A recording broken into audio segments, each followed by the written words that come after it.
Hello, welcome back. Happy Monday, everybody. January 9th of 2023. The Penguins are back in the win column. They win 4-1 against the Arizona Coyotes. Well, was that a little cringe? Maybe not. Maybe not.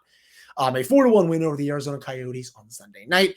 In this episode of the Locked On Penguins podcast, we're going to fully break down that win for you. Also do a full preview for Tuesday's game against Vancouver Canucks. I believe Ashley and I will be there for that game, as I need to have a little bit of better luck for this one after seeing what happened against the Detroit Red Wings. And that's all coming up right after this drop. You're Locked On Penguins, your daily podcast on the Pittsburgh Penguins, part of the Locked On Podcast Network, your team every day.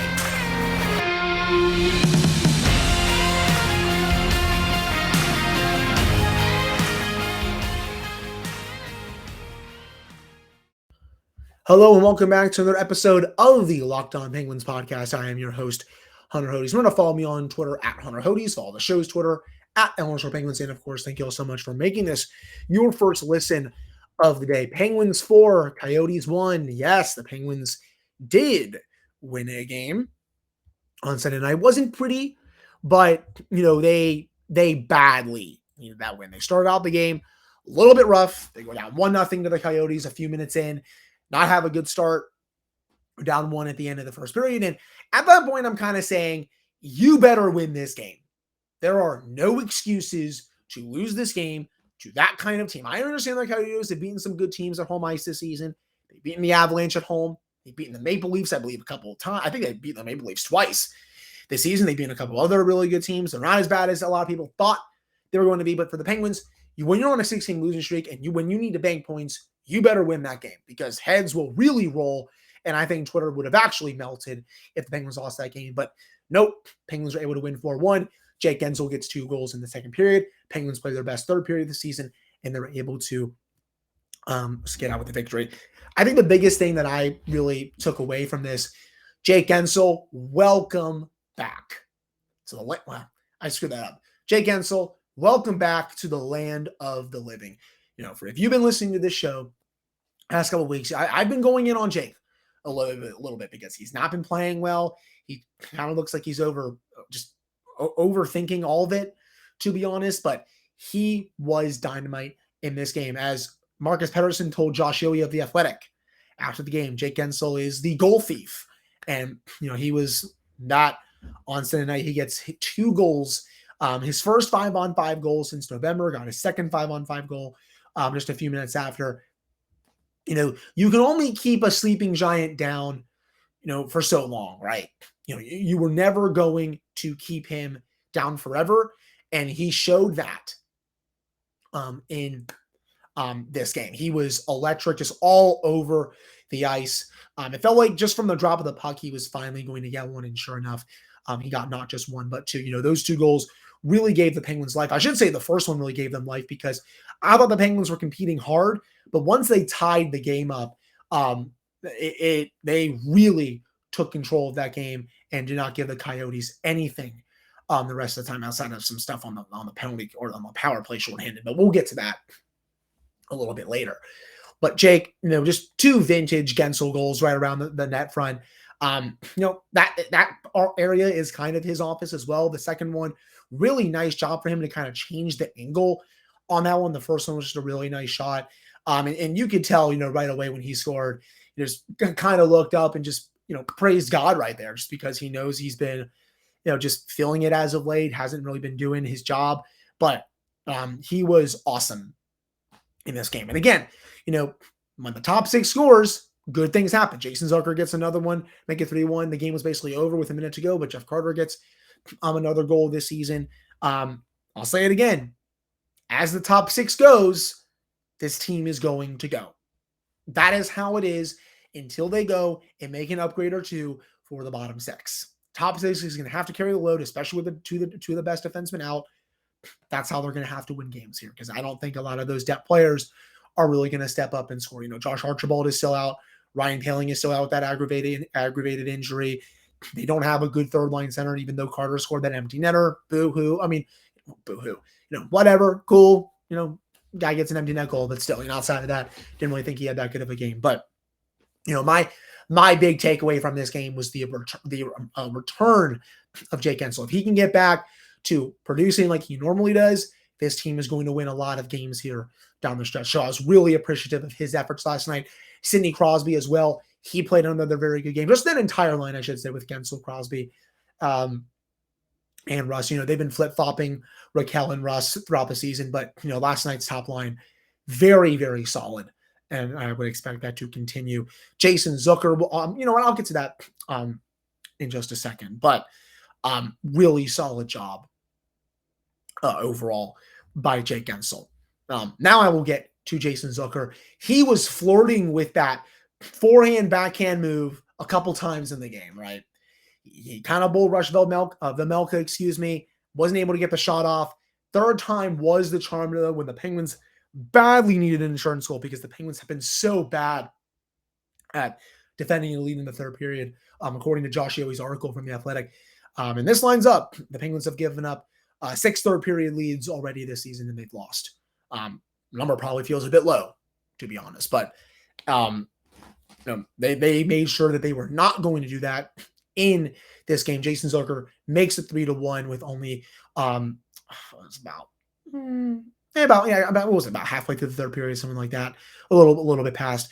Penguins were able to skate away with the victory and not give Arizona anything the rest of that period. And I will say this: Penguins have had a lot of trouble with the third periods this year. They've given up a lot of leads. They've blown games that they shouldn't have. This was evidence just last week in the Winter Classic against the Boston Bruins. They give up one to tie it with about 10 minutes left. Give up the game winner with less than 3 minutes left when you couldn't even get a point. The 2 Carolina games just a couple weeks ago, they've had a lot of problems. But for this game, shout out to everyone on the Penguins that was playing in that third period. That was excellent hockey with defending the lead. They were exquisite. They were aggressive. They were forechecking. They were not sitting back. They were not turtling. They were taking it to the Coyotes, and they were not giving anything back in return. And if you look at natural stat trick, the Coyotes only one high danger chance in the third period, only 4 scoring chances for at 5v5. A very solid job by the Penguins. Once they got that insurance goal, they continued to clamp down, and they also continued to forecheck as well. They gave the Coyotes anything again the rest of that third period. That was, I think, that is the blueprint for the Penguins. If they want to succeed and they want to get better defending leads, you have to look at that game, watch the tape on it, and see what you need to do. I understand you're playing the lowly Coyotes. They're in the race for Connor Bedard. But you know what? A win is a win, and you can use tape from that game and use it against better teams. You just maybe have to play a bit more harder. Well, I shouldn't even say that. Yeah, honestly, that makes sense. Maybe you have to play just a little bit harder because the Coyotes, they're not as good as some of these other teams that the Penguins are going to be playing against. So really happy with those aspects from the win on Sunday night. That does it for this segment. Coming up in the second segment, we're going to get into Casey DeSmith's performance, why I really liked what he did and how he needs to keep that up. And we'll also get into how bad the power play was and what really needs to change with that unit because I'm tired of it being Dr. Jekyll and Mr. Hyde. And we'll also touch on the penalty killing unit as well.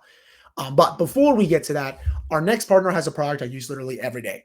I started taking Athletic Greens because sometimes I didn't have time in the morning. I wanted better gut health, more energy. Sometimes I don't really like taking pills or vitamins and all that. So you're probably wondering, what is this stuff? Well, with one delicious scoop of Athletic Greens, you're absorbing 75 high-quality vitamins, minerals, whole food source superfoods, and probiotics to help you start your day right. This special blend of ingredients supports your gut health, your nervous system, your immune system, your energy, recovery, focus, and aging, all of those things. It's lifestyle-friendly, whether you eat keto, vegan, dairy-free, or gluten-free. It contains less than 1 gram of sugar. There's also no GMOs, no nasty chemicals or artificial anything, while still tasting good. It also costs you less than $3 a day. You're investing in your health, and it's cheaper than your cold brew habit, and you're investing in all-in-one nutritional insurance.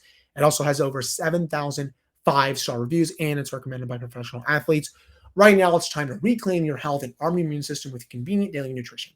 It's just 1 scoop and a cup of water every day. And that's it. There's no need for a million different pills and supplements and all that stuff.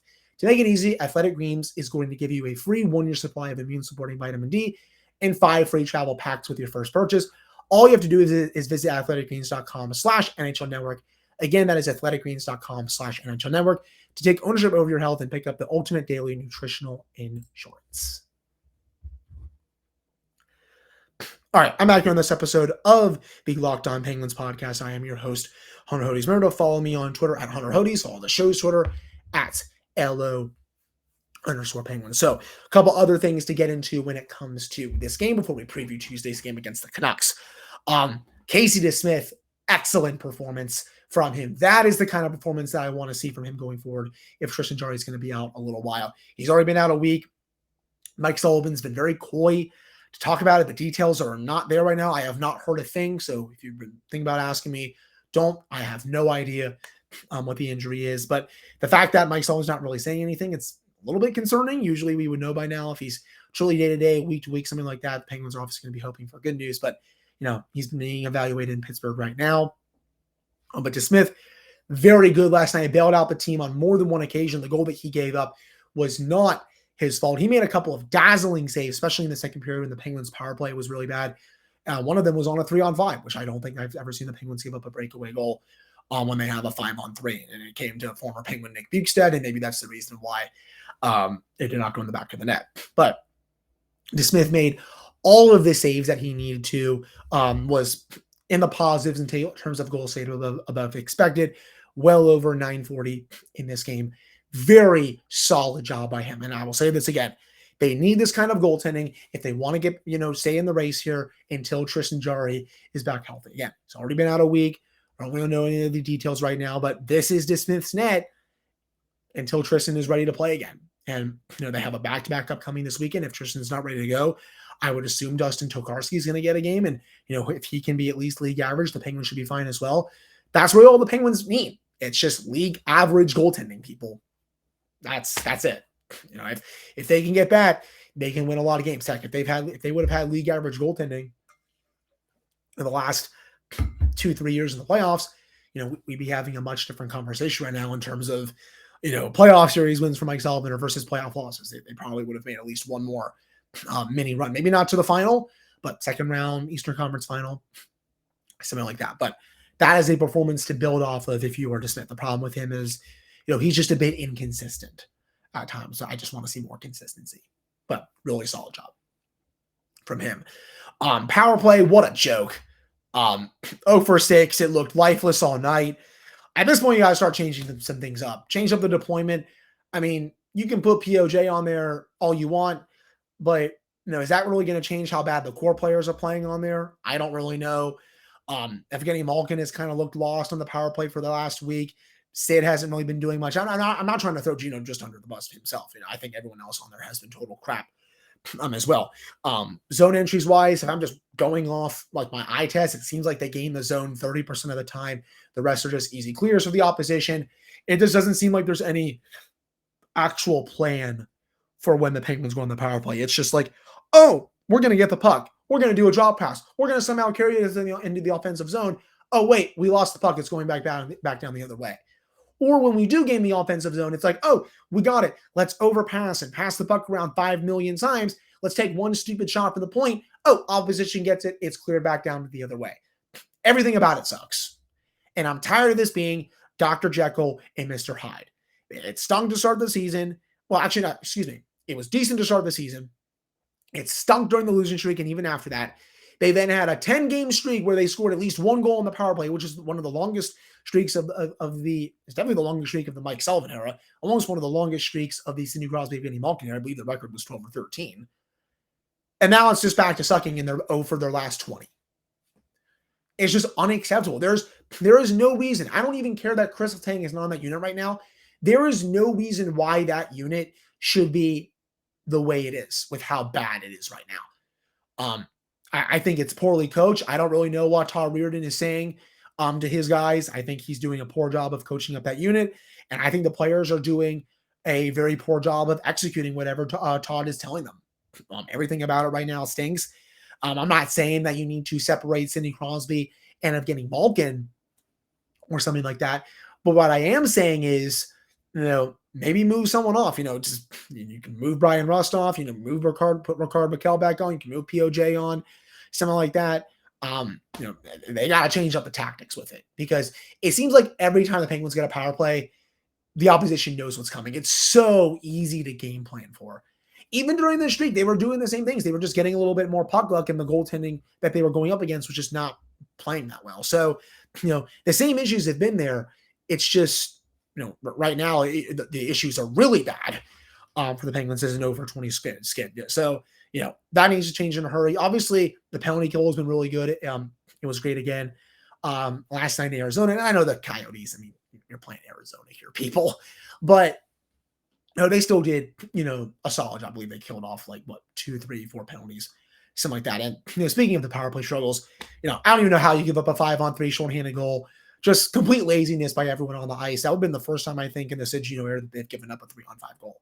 I can't recall the last time they ever gave one up. So, just ridiculously embarrassing. Good thing DeSmith was there to bail out the mistake of that top unit. He saved the puck on Nick Bukestad.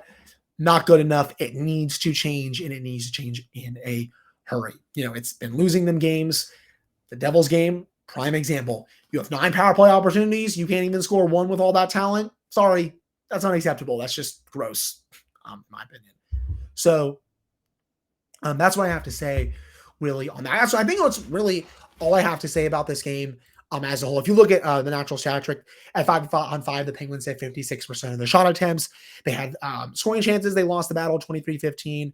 They did lose the high danger battle 9-6. Expected goals, though, Penguins 50.3. So kind of a 50-50 right there. But they did have 3 goals for a 5-on-5, 1 goal against. Pardon me, the Coyotes had 2 high danger chances in the third period, but still, that's a very solid job. The Penguins did a very good job with limiting them. But, it was a massive win for them. They needed it in the worst way. And the schedule's going to start opening up here.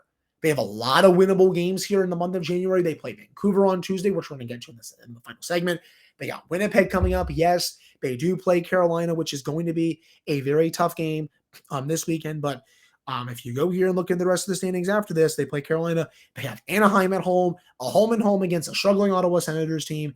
The Devils again, which will be tough. The Panthers, who stink. They have the Sharks as well, late January. Yes, I know they play Washington, who has been surging, but a lot of very winnable games, especially at home, as we go through the month here of January before they have that full week off. I think it's the bye week, if I'm not mistaken. It's either their bye week or it's the All-Star breaks, something like that. They don't play for the first full week of February, and so they have an opportunity here to really go on a run. So that win was big. We'll see if they can follow it up on Tuesday, and we will preview that game right after this. But before we get to that, BetOnline is your number one source for sports betting info, stats, news, and analysis. You can get the latest odds and trends for every professional amateur league out there, from pro football to college bowl season to basketball and the World Cup. We've got it all at betonline.net.